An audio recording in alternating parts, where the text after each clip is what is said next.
So we're reading from the 5th canto, chapter 26, The Hellish Planets, text number 39.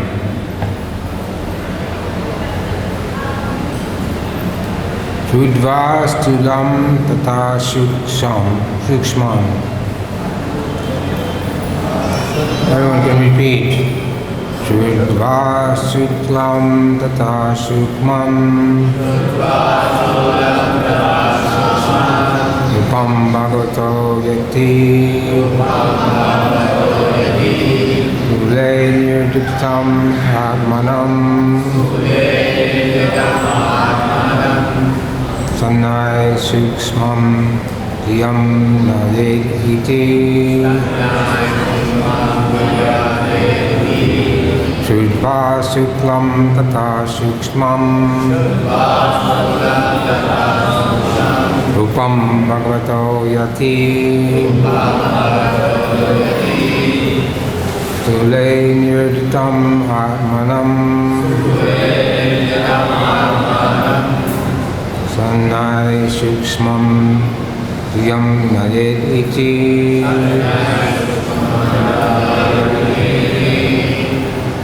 Someone else?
Any Margis?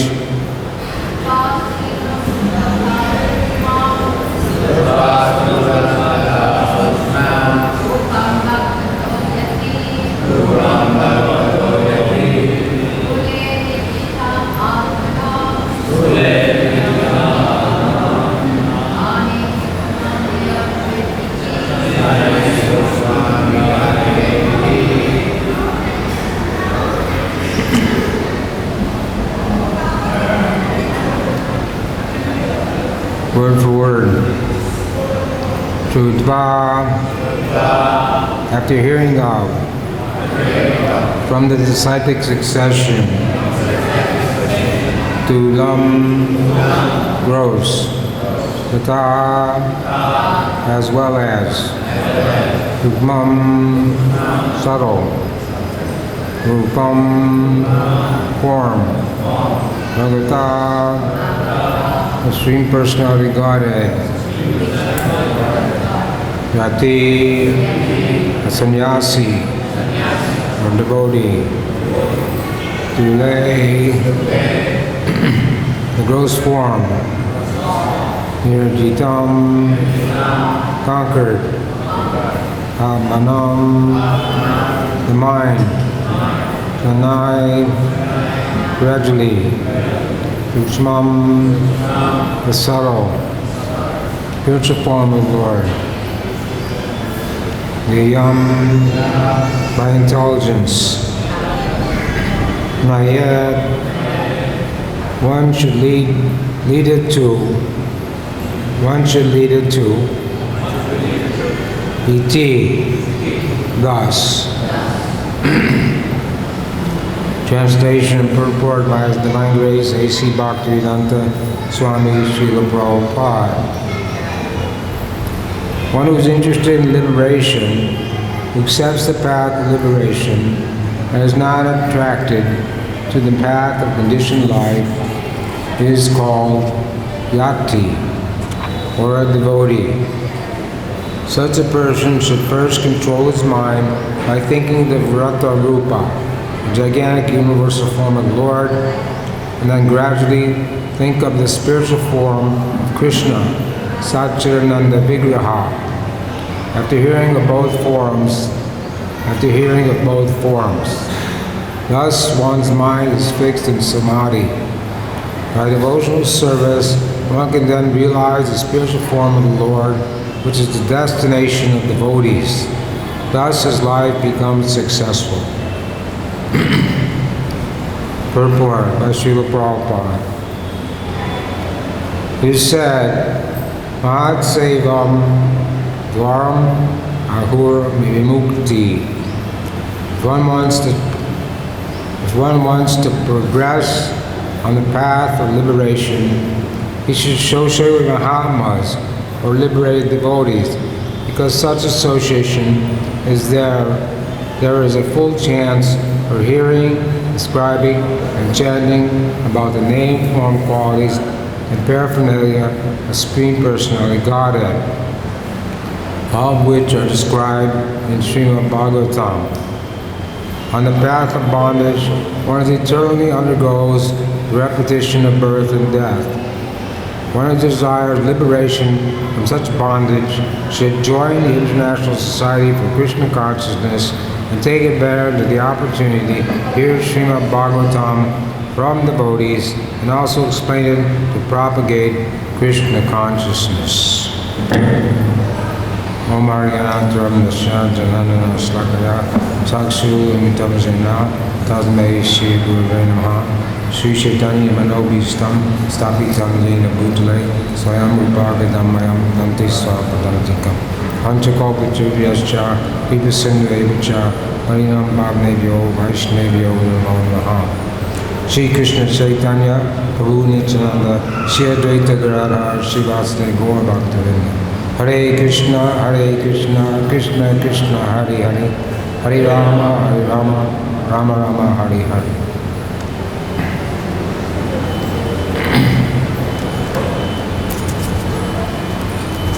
So this is the concluding verses of this chapter. Is this clear? Can everybody hear it clearly? Is this clear? Does it sound okay? So this text 38, we'll read text 38. In the beginning, I have already described how one can progress on the path of liberation. That's in the second and third cantos of Srimad Bhagavatam. In the Puranas, the vast universal existence, which is like an egg divided into 14 parts, is described.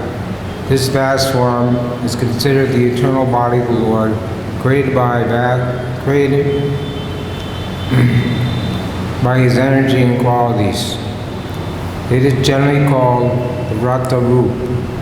If one reads and the description of this external form of the Lord with great faith, if one hears about it or explains it to others to propagate Bhagavad Dharma or Krishna consciousness, his faith and devotion in Krishna consciousness, in spiritual consciousness, Krishna consciousness will gradually increase.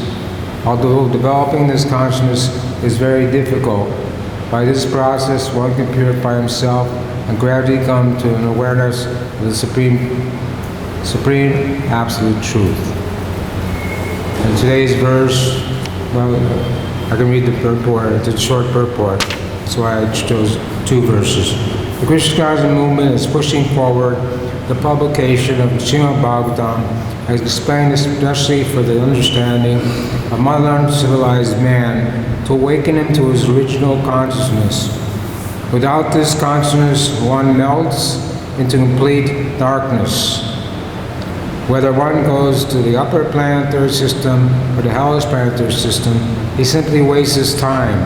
Therefore, one should hear the universal position of the Vrata, form of the Lord, as described in Srimad Bhagavatam. That will help one save himself from material conditional life and gradually elevate into the path of liberation so they can go back home, back to Godhead. In today's verse, one who is interested in liberation, who accepts the path of liberation, who is not attracted to the path of conditioned life, is called a yati, or a devotee. Such a devotee should first control his mind by thinking of the Vrata Rupa, the Jnana universal form of the Lord, then gradually think of the spiritual form of Krishna, Satchidananda Vigraha. After hearing of both forms, thus one's mind is fixed in samadhi. By devotional service, one can then realize the spiritual form of the Lord, which is the destination of devotees. Thus his life becomes successful.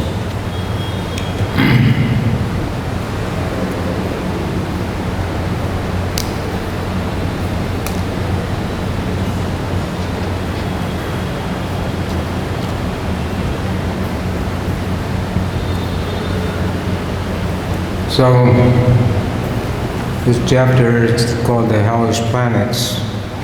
We've been hearing about the description of the hellish planets. It's not very attractive, and we no longer have to hear such things. Although Sukadeva Goswami spoke it to Maharaj Parikshit. Maharaj Parikshit wanted to hear about the creation and how about the material world.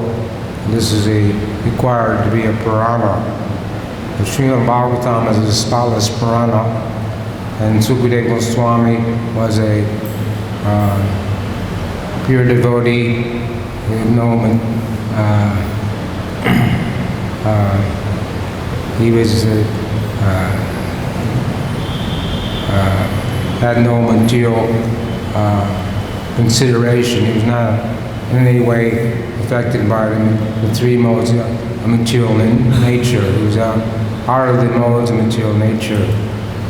So Sukadeva Goswami didn't want to come out of the womb. He was in the womb of his mother for 12 years. He was an impersonalist. He wasn't a Mayavadi, but he was Brahman realized. So then Krishna came and told him, it's all right, you can come out of the womb, you won't become material contaminated. So as soon as he came out of the womb, he left home and went to the forest. And his father Vyasadeva followed him.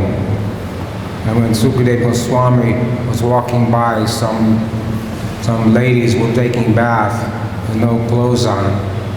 And when they saw Sukadeva Goswami, they didn't do anything.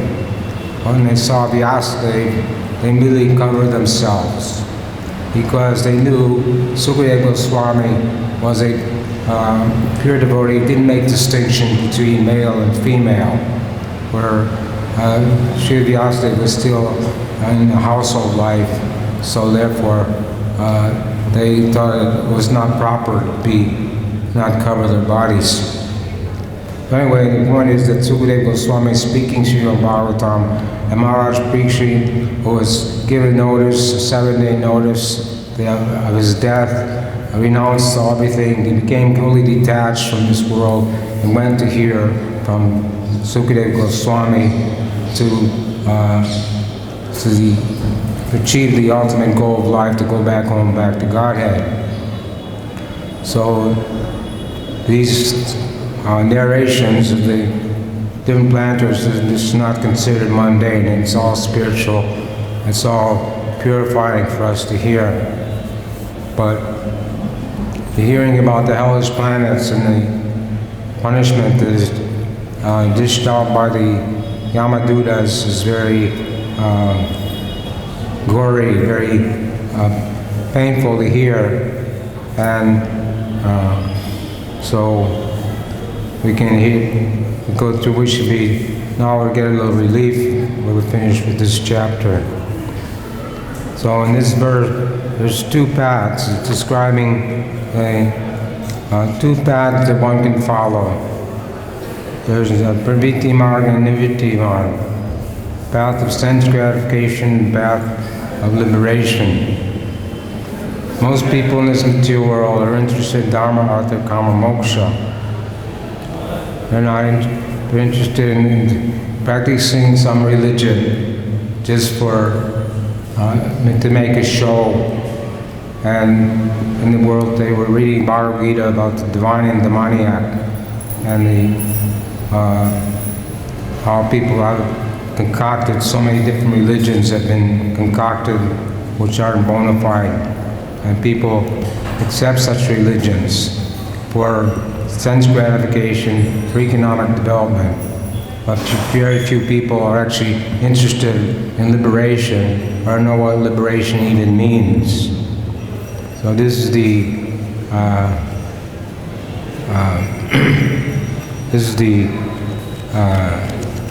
position about most of the people in this world. 99.9% of the population. Prahlad Maharaj says, Punas Punas Chavita Chavananam. Because of their uncontrolled senses, persons too addicted to materialistic life make progress to hellish conditions or repeatedly chew that which has already been chewed. Their inclination toward Krishna are never aroused, either by the instructions of others, by their own efforts, or by the combination of both. And when Lord Krishna met the residents of Vrindavan and Kud, etc., he said, one who identifies himself as an inert body composed of mucus, bile, and air, or assumes his wife and family are permanently his own, or thinks that earth and image, the land of his birth is worshipable, or sees a place of pilgrimage as merely the water there, but who never identifies himself with, feels kinship with, worships or even visits those who are wise in spiritual truths, such a person is no better than a cow or an ass. Saiva Gokura. So this is the position of those engrossed in the material life. They think their place of birth is worshipable and that their family relationships are permanent. They call the family, the wife, the children, the fallible soldiers. So a man thinks that his wife, his children, his bank balance, these things will save him at the time of death. One man was dying, and he was saying to the doctor, "Can you give me 4 more years? I've not finished all my plans." The Prabhupada said, "What is this nonsense plans?" And the doctor cannot give anybody even 1 minute. According to one's karma, one lives so many years, so many breaths, so many heartbeats are there. And when that's finished, then one has to leave his body. So the doctor cannot save a patient, the parents cannot protect the child, and a boat cannot protect a drowning man. Krishna wants to save someone, no one can kill him. Krishna wants to kill him, no one can save him. So it's the conditioned souls that are bound up in this material world. As soon as the jiva, we have minute independence. Because of our minute independence, we choose to come into the material world. Somehow or other, we decided that we didn't want to serve Krishna, that we want to be Krishna, we want to come in the world, lorded over material nature to try to enjoy in the material world. But Vishwanath Chakravarti Thakur says the material world is like a mine of salt. There's no salt is bitter. When you try to eat salt by itself, it doesn't taste good. So nothing in the material world can actually give one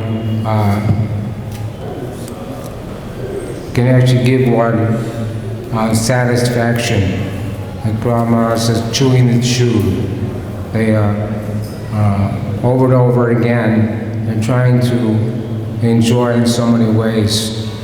when we go on Harinam in different cities in the world, we go to the most populated areas, which are the especially at night, the nightlife, places where people go at night, and all you see is restaurants and liquor shops and movie theaters, rows and rows, the same thing. So people are constantly engaging in the same thing over and over again, trying to get some satisfaction.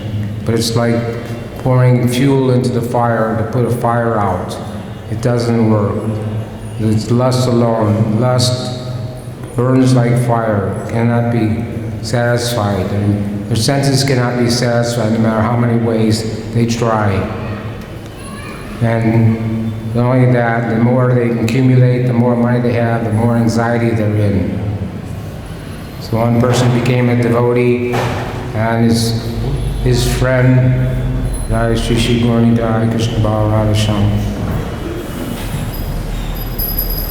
his friend became a millionaire.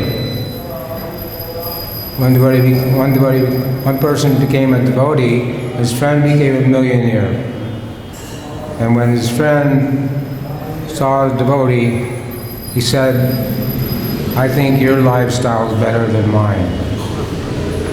Because I got $1 million, I have everything I want, but I'm always in anxiety.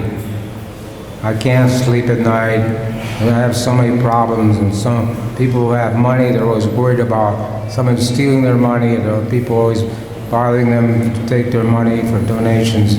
So this man came to the conclusion that being a devotee was a better lifestyle, but he's not willing to surrender or be a devotee. So this is the condition of those in the material world. They're bound up by hand and foot. It's like a tight, lightly bound chain, a rope, very tightly bound up. And the thing that mostly binds people is the sex life. Indulged sex life. When a man and woman unite in sex, that binding force, it binds them together very tightly. And when one is bound up, it's very difficult to break that bondage. But there is another path, and this is the path of liberation, which Prabhupada talks about in this verse. It says, Mahat Seva, Duram Ahora Vimuktas. This is described in Srimad Bhagavatam.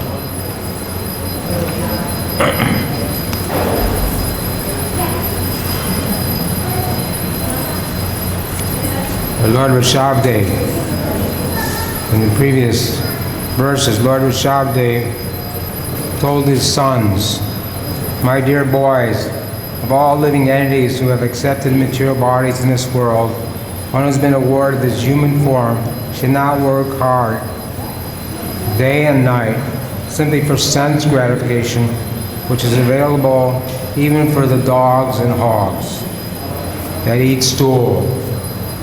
This we see in Vrindavan. We don't see this in Western countries, but we see this regularly in Vrindavan. One should engage in penance and austerity to attain the divine position of devotional service. By such activities, one's heart is purified and one attains this position. He attains eternal blissful life, which is transcendental to material happiness and continues forever. So Maharaj Rishabdev, he had 100 sons. 81 of them became Vaishnava Brahmins. 11 of them became Kshatriyas, of which Bharat Maharaj was the best of all of them. And 9 of them were the 9 Yogendras, who became Paramahansas. At first they were impersonalists, not Mayavadis, but impersonalists. Brahman realized when they heard from their father, Lord Rishabdev, they became Vaishnava Paramahansas, and they are mentioned, described, and give instructions in the 11th canto. So here, Maharaj Rishabdev says, Mahat Seva Dwara Mahor Vimuktis, Tato Dwaram Yositam Sangi Sangam Mahamanaste Samaj Chitta Prasanta Iman Yaba Sadri Da Sadaba Ye. One who's attained the path of liberation from material bondage. One can attain the path of liberation from material bondage only by rendering service to highly advanced spiritual personalities.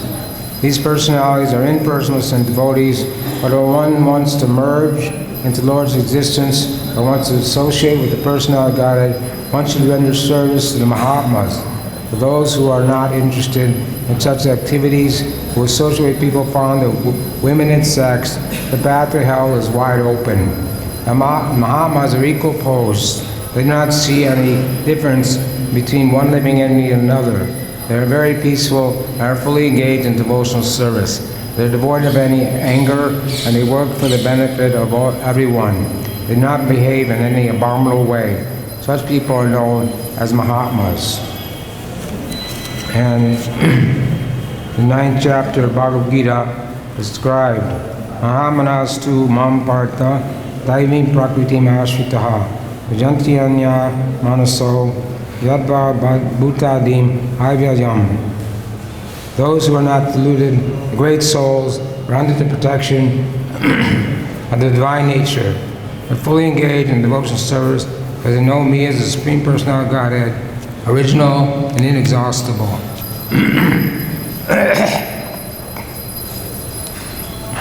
Tatatam kirtyanto mam yantascha dritavataha manayascha mam bhaktya nitya yukta upasate. Always chanting my glories, endeavoring with great determination, bowing down before me. Those great souls personally worship me with devotion. And this is a definition of a real Mahatma. Prabhupada says Mahatma, you can't rubber stamp someone, Mahatma. Like Mahatma Gandhi, he was very famous and very powerful man. He had so much prestige, honor. So Prabhupada wrote to Mahatma Gandhi and told him, now you have so much influence, you should preach the message of Bhagavad Gita. This will make your life successful. But he didn't actually understand the Bhagavad Gita, and he was only a Mahatma, name only. And eventually there was a meeting and they warned him, don't go to this meeting, it'll be dangerous for you. But he went anyway, and his own countrymen, they shot him and killed him. So,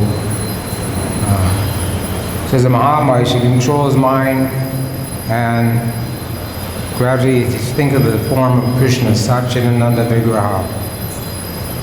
This is called Samadhi, complete perfection. So, this is required that one associate with devotees. Devotee association is very important, who we associate with. One of the pitfalls in devotional service is associate with non-devotees. So we should always stay in the association of devotees, and the way to associate with devotees, if someone is more advanced than you, then you should take instruction from him. If someone's equal to you, then you make friends with him. If someone's lower than you, lesser than you, or a new devotee, then you should preach to him. In this way, we should associate with each other. Also, we should hear from devotees and speak confidentially to devotees. We should accept prasadam from devotees and give prasadam to devotees. And we should give gifts to devotees and accept gifts from devotees. This is the way of loving exchanges between devotees. So,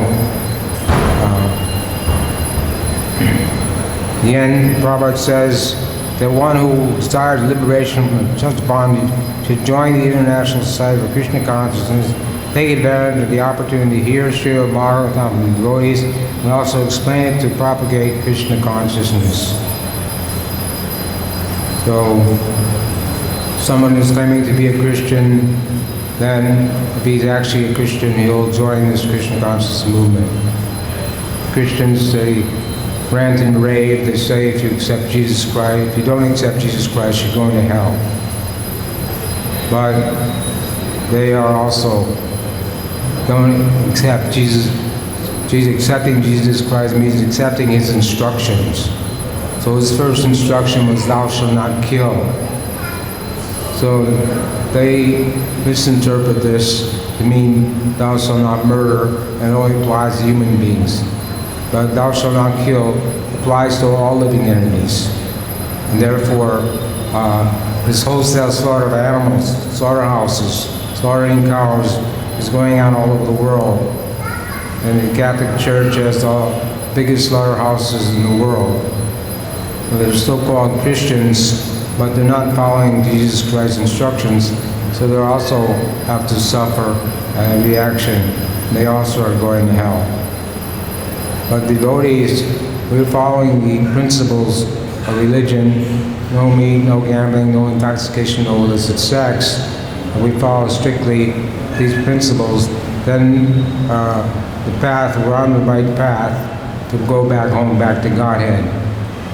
And we know Dukkhaya Lama Shashvatam, this material world is a place of misery and suffering, where repeated birth and death take place. So we should not be an illusion. When one is in his youth, he plays, he thinks life is very nice. When one grows up, gradually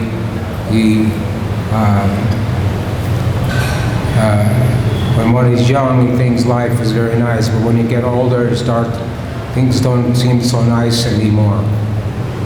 So if the human form of life was meant for just enjoying life and sense gratification, then the older you get, the more sense gratification you can have, the more you can enjoy. But it doesn't work that way. The older you get, the less you can enjoy, and the more problems there are. So we should have no other interest. We should be a surrendered soul. Surrendered soul means only accepts with that which is favorable, rejects with that which is unfavorable. Always know that Krishna is your protector, Krishna is your maintainer. Expect the mercy of the Lord and feel oneself meek and humble. Janada Pisani Jana Tor Pisishna Amani Namanda Kirtanya Sarari. Krishna's Kaviraj says we should string this verse around the neck along with the holy name and wear it always. By being meek and humble, by being by this humility, by expressing humility, then one can chant the holy name constantly and will not be free from pride, false prestige, pratishta. This is the subtle sex life, desiring profit, adoration, distinction.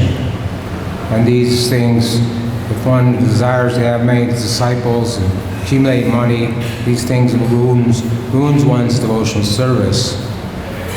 So the whole idea is to become detached. 15th chapter of Bhagavad Gita describes the banyan tree in the material world. And it says that no one can understand this tree, where it begins, where it ends. But with determination, one should cut down this tree with the weapon of detachment, and thereby seek that place, having once gone, one never returns, and surrender unto the Supreme Personality of Godhead. So this is the what we're striving for, to become detached from anything which does not foster Krishna consciousness, detachment. But Nirbandhan Krishna Sambandha Yukta Vairagya Ujjate. So we don't say you can't have material things, but whatever we have, we should use in the service of the Lord. When the Mayavadis, someone offers Mayavadis or money, they go, no, no, no. But when someone offers a devotee money or Prabhupada, they go like this, because we don't use it for our sense gratification. We use that money to construct temples, to print books, to distribute Krishna consciousness. It's like in Mayapur, we're building this big temple, which requires a huge amount of money. Hopefully, they'll get that money and be able to complete the construction. But it's not for anyone's sense gratification. It's for the purpose of propagating Krishna consciousness, to prove to the scientists that they're going to make the exhibit of the universal structure, to show how the universe is structured, and to show, disprove the modern scientists. Modern scientists, they say life comes from chemicals, and there's no life on any other planet. But this is foolishness, because we know from Srimad Bhagavatam, by reading this 5th canto, that there's life on every single planet. It may not be the same form as we know on this planet, but this life is there. 8,400,000 species, 400,000 are human beings, which include the demigods. So there's life on every planet, and life does not come from chemicals. If you take one car, you take two cars of the same make, and you cannot produce a baby car from those two cars. So you can take chemicals, we can give you all the chemicals. Prabhupada said to scientists, we'll give you all the chemicals. You produce life in your laboratory. They say that we cannot say, that we do not know. Although they're trying to do that, but they can't do that, because life does not come from chemicals, life comes from life. In that book, Life Comes from Life, many people read that book and get a good understanding of Krishna consciousness and become devotees. So, we should practice Krishna consciousness very strictly. Now we're on the level of Vaidhi Bhakti, which means following the rules and regulations. Rise early in the morning, take bath, come to Mangala Arati, chant japa, attend the Guru Puja, attend the Srimad Bhagavatam classes. It's all required for those who are practicing devotional service, so that we will not be allured by the material energy. Maya, it says, Daivesha Gunamayi, this material energy is very difficult to overcome. But if one surrenders to Krishna, one can overcome it. So to keep ourselves free from Maya, the influence of Maya, we have to practice Krishna consciousness very strictly. It's like when you have a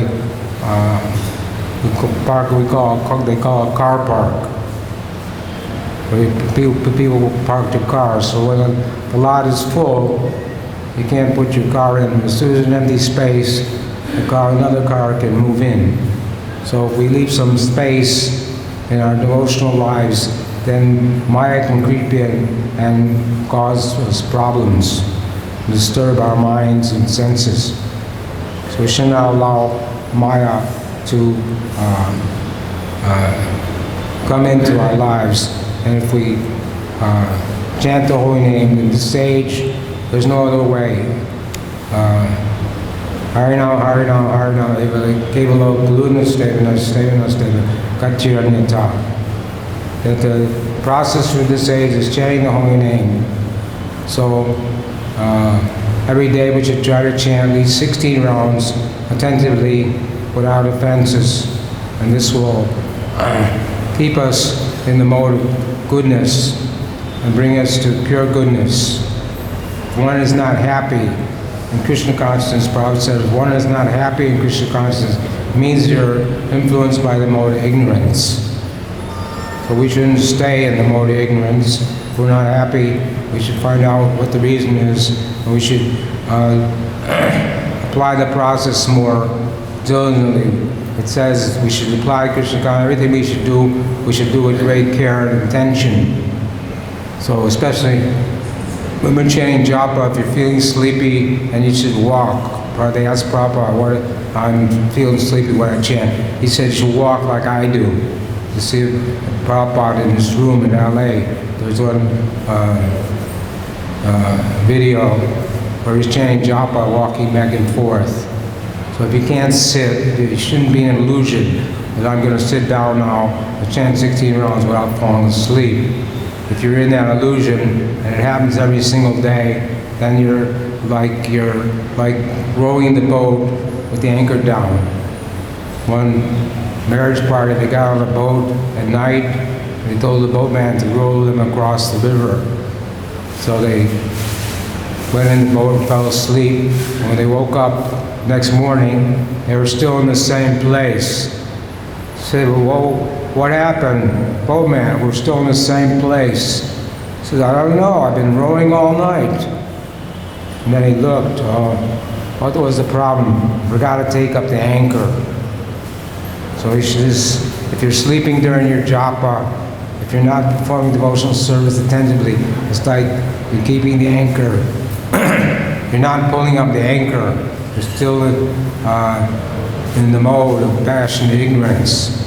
So not only should we come to goodness, we should come to pure goodness. And therefore, all our senses will become illuminated, will become ecstatic in Krishna consciousness. And the symptoms will be there. Like Mahaprabhu and all his followers, they exhibited ecstatic symptoms. So if you're chanting purely, it says Krishna and Krishna's name. Krishna is non-different to his name. Naman Pintamani Krishna Chaitanya Rasa Vigraha. Krishna is non-different to his name. So if you're chanting Krishna's name, then you're realizing that Krishna's in his name, then there'll be ecstatic symptoms. Shivering in the body, hair standing on the head, tears flowing in the eyes. But if there are no symptoms, despite chanting, it says in the second canto, that means one's heart is steel-framed. So if one has a steel-framed heart, this is due to offenses, especially the 10 offenses. We should avoid the 10 offenses of the holy name. And the 10th offense is to think I, me, mine, and to be inattentive. So if we're still thinking I, me, mine, I'm this body, everything belongs to me, and we're inattentive while we're chanting. We're chanting the holy name, but we're thinking of so many other things. Then the ecstatic symptoms will not be there. But if one chants purely and avoids offenses, then gradually the symptoms will come, and gradually one will develop Krishna consciousness, develop his love for Krishna. So here it says that we should it says that we should be, for the Mahatmas, the great souls, they're only interested in the two-armed form of Krishna, Satchidananda Vigraha. There are many forms of Godhead, many incarnations, but in the Brahma Gaudiya Vaishnava Sampradaya, we should be interested in developing our love for the two-armed form of Krishna, who came 5,000 years ago and performed his wonderful pastimes in Vrindavan. So this should be our goal. We can hear about the other incarnations and celebrate their appearances. This will nourish our devotional service. But ultimately, we should be interested in developing our Krishna consciousness, becoming attached to the name, form, qualities of Krishna, Radha Krishna. Krishna is never alone.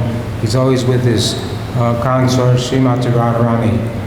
So Lord Chaitanya Mahaprabhu, he came 500 years ago to teach this, to inaugurate the Sankirtan movement and experience the mood of Srimati Radharani. So Lord Nityananda, Lord Chaitanya, we should pray to Lord Chaitanya, Lord Nityananda for the mercy. And without the mercy of Lord Nityananda, Nitai Parakala, without the mercy, the lotus feet of Lord Nityananda, one cannot get the mercy of Lord Chaitanya.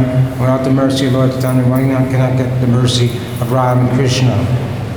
And if one wants to serve Krishna, he has to be recommended by Radharani. She's Daivi Shakti. She's the internal potency, Adini Shakti. Therefore, if you please Radharani, then she'll recommend you to Krishna. First, we must understand that Gaur Nitai and Radha and Krishna are not different. The Lord Chaitanya came as combined form of Radha and Krishna, and through Gaur Nitai, Radha, we can attain the service of Radha and Krishna. So we're in both Leelas. We're in Gaur Leela and Krishna Leela.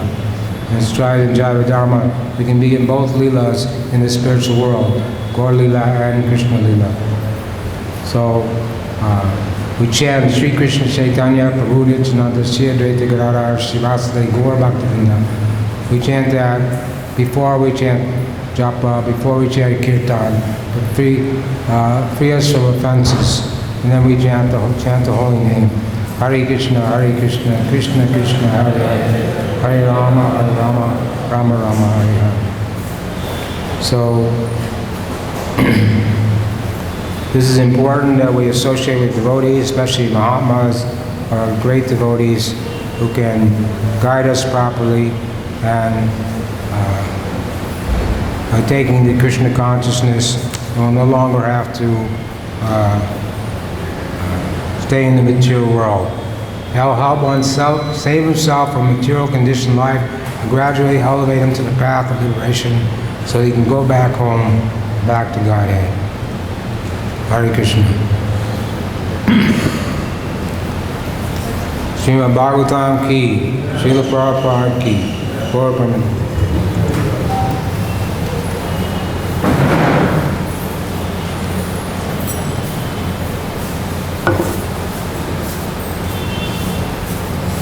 Thank you.